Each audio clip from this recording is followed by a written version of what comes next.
मंजुले, नमस्कार और सलाम। मैं आपको एक अपडेट दूं कि मैं अभी हाउस अरेस्ट में हूं। I am under house arrest, actually worse than house arrest. इसके बारे में मैं थोड़ी देर में बताऊंगा। पहले ये कहूं कि मैं सब लोगों को जिन्होंने कल 26 जनवरी को अनशन किया और लद्दाख के जलवायु और लोगों और संस्कृति की संरक्षण है, उसके मत में अलग अलग जगहों से अनशन किया गया एक दिन का। आप देख सकते हैं दूर दराज के गांव में लोग जाके पहाड़ों पर बर्फ़ में सोने लगे अपना समर्थन जताने के लिए, और दूसरी तरफ लोग अलग अलग धर्मों के लेह में, मंदिर में, मस्जिद में, चर्च में, सब जगह पे लोगों ने अनशन की और पूजा की कि हमारी ये जो मांगे हैं लद्दाख के संरक्षण की, वो भारत के प्रधानमंत्री जी तक पहुँचे और वो उस पर कुछ कार्यवाही करे। लद्दाख में ही नहीं, पूरे भारत से समाचार आए, अलग अलग जगहों पे लोगों ने कहीं अनशन, कहीं पूजा की और बाहर सोए। तो मैं सभी का बहुत बहुत धन्यवाद करना चाहता हूं कि आप लोगों ने इतना साथ दिया। जी हाँ, तो मैं हाउस अरेस्ट में किस तरह हूं और उससे बदतर क्यों हैं। अब हाउस अरेस्ट हो तो फिर आपको सब साफ होता है, फिर उसी हिसाब से आपको कानूनी सलाह लेने की आज़ादी होती है या फिर उतना ही सिंपैथी सपोर्ट होता है। मगर यहाँ ऐसा हालत है कि कहने को मेरी हिफाजत के लिए मुझे हयाल हमारे इंस्टीट्यूट में सीमित किया गया है, मगर मेरा मूवमेंट, मेरा आना जाना सब रिस्ट्रिक्ट किया गया है। पुलिस की बहुत भारी प्रेजेंस है यहाँ पर। हुआ ऐसे कि जब मैंने घोषणा की थी कि मैं खारदुंग ला पर अनशन करूँगा, तब मैंने सत्कार के भाव से, वरना ज़रूरत नहीं होती है, तो मैंने फिर भी प्रशासन से एक अनुमति सा सूचित करते हुए कहा। और कई दिनों बाद आखिरी दिन में उनका एक पत्र आया कि खारदुंग ला पर बहुत ख़तरा है, बहुत ठंड है, जानवर हैं वगैरह वगैरह, कॉक एंड बुल स्टोरी जैसा, और आपको अपने विद्यालय यहाँ हयाल में करना चाहिए। तो मैंने ठीक है सोचा, अगर उनको इतनी मेरी हिफाजत की चिंता हो, मगर ऐसा कुछ हिफाजत की चिंता नहीं है। मैंने एसपी साहब को बताया भी कि अगर खारदुंग ला टॉप पर आपको कुछ खतरा लगता है तो मैं बेस पर करूँगा, जो कि थोड़ा नीचे है, और वहाँ पर सारे सुरक्षा और मेडिकल फैसिलिटीज़ भी हैं। मगर उन्होंने ठीक यही हयाल इंस्टीट्यूट, जो कि लेह शहर से काफ़ी दूर है, वहीं पर रहने को कहा। कहीं भी हो सकता था, लेह में भी हो सकता था, वहाँ कोई -40 डिग्री नहीं है।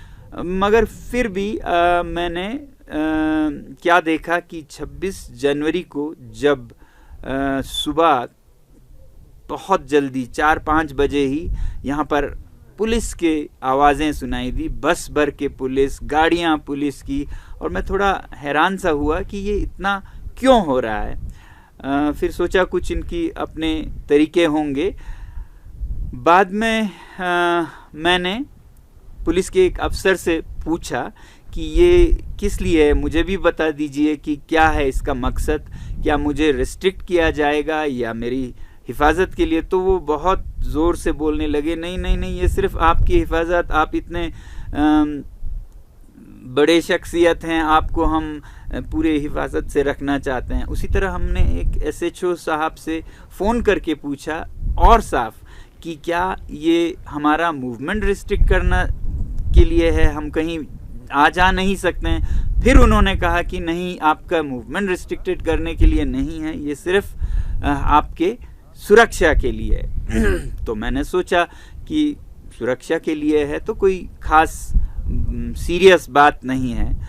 तो उसी समय मुझे लेह में जो चोखांग विहारा है, बहुत बड़ा मंदिर है बौद्ध धर्म का, सबसे बड़ा, सबसे पवित्र, तो वहाँ पर अनशन कर रहे थे सभी लद्दाख के लोग एक दिन का, इस 6 शेड्यूल के मांग के समर्थन में, जिसका अनशन मैंने शुरू किया था। तो वहाँ से आई संदेश कि आप यहाँ आइएगा, लोग आपका उम्मीद कर रहे हैं, आप इतना कर रहे हैं।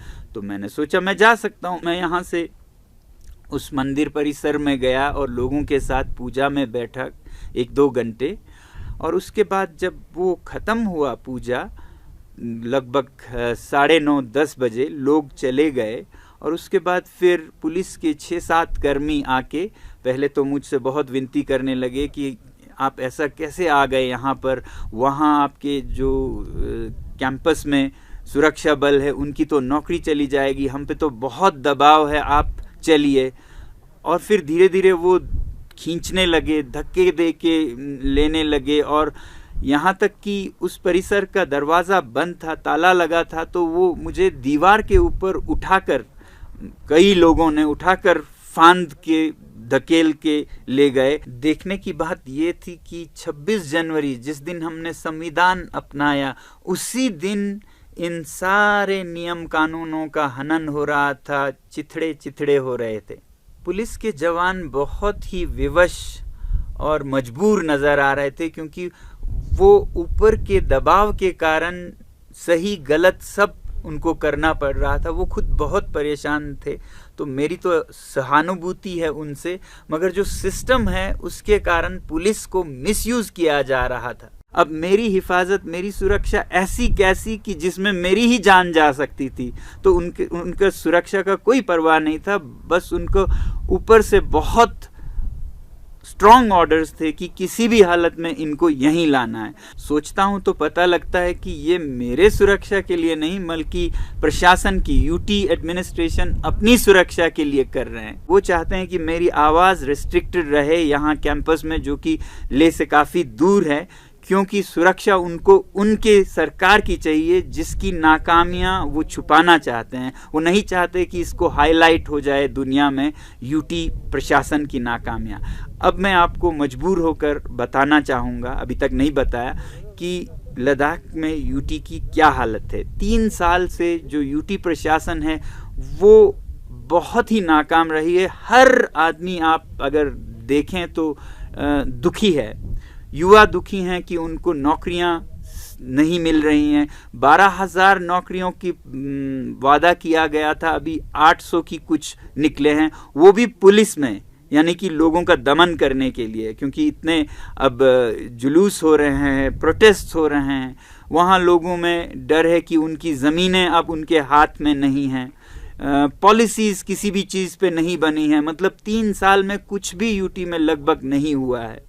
हाँ, फंड्स बहुत बड़े, यूटी के बहुत बड़े, 6,000 करोड़ का फंड है ऐसा कहा जाता है, मगर इतना ढीला ढाला प्रशासन है कि इसका बहुत बड़ा हिस्सा तो वापस चला जाता है लैप्स होके। हालांकि कहा गया था कि लद्दाख का बजट नॉन लैप्सेबल होगा।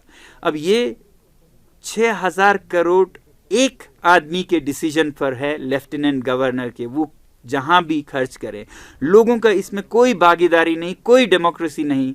एक हिल काउंसिल यहाँ पर है, लेह में एक, कारगिल में एक, उनको मिलता है कोई 500 करोड़, यानी कि 8-9% जो बजट का है वो जनता के चुने हुए प्रतिनिधि फैसला करते हैं। बाकी 92% पे एक लेफ्टिनेंट गवर्नर अपना मनमानी करते हैं, मैं तो कहूँगा, क्योंकि ये पैसे जब खर्च नहीं हो रहे हैं तो वापस जा रहा है। इससे लोग बहुत परेशान हैं।